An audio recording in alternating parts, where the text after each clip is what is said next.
Musique qui donne l'envie. Alors j'écoute souvent Mozart, j'aime bien les sonates de Mozart au piano, j'écoute finalement pas mal de musique classique, comme on dit.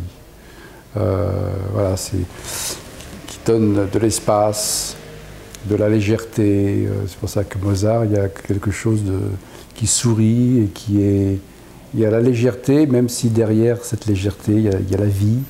Mais voilà, c'est beau. Donc j'aime bien démarrer la journée avec des choses qui soient belles. Une lecture du dimanche. J'achète encore des journaux papier, donc j'aime bien lire les journaux. Donc j'achète parfois plusieurs journaux pour comparer, en tout cas recouper les informations.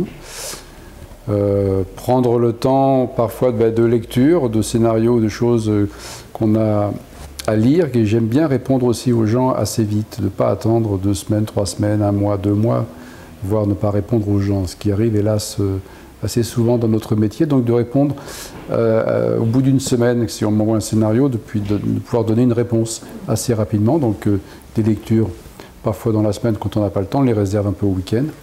Qu'est-ce que vous faites quand vous quittez Paris le dimanche? Je me retrouve dans ma maison de campagne, dans le Loiret. Donc déjà, le fait de quitter Paris, moi j'y ai vécu aussi longtemps, donc c'est vrai que ça fait du bien de... le bruit, je trouve que la pollution, elle est atmosphérique, mais aussi, de plus en plus, elle est sonore. Et je me fais de moins en moins cette pollution sonore de musique qu'on vous impose, ou de motos, de pétaradas, de bus. Les voitures électriques, depuis longtemps, on aurait dû avoir des bus électriques à Paris. On vit quand même dans le bruit. Donc, quand je m'échappe du bruit et je retrouve effectivement la quiétude. J'habite dans une maison au bord d'une petite rivière, et donc d'avoir le bruit du feuillage dans les arbres, le bruit de la rivière. J'ai aussi des animaux, donc j'ai des poules, un coq, une chèvre, un bouc, donc il y a des bruits des animaux aussi.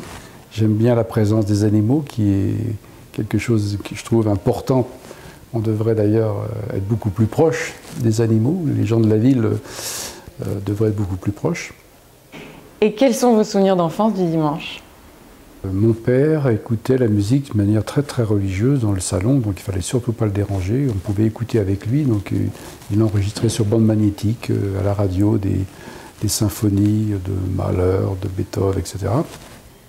Et il mettait son fauteuil au milieu, il avait des baffes, c'était un professionnel du son. Et donc il écoutait religieusement ces enregistrements. Et on passait sur la pointe des pieds dans le couloir, où on n'avait pas le droit de faire de bruit, de se disputer, sinon on se faisait lourdement attraper et punir. Et puis parfois j'écoutais avec lui, hein, je me mettais dans le canapé, puis j'écoutais pendant 1 heure.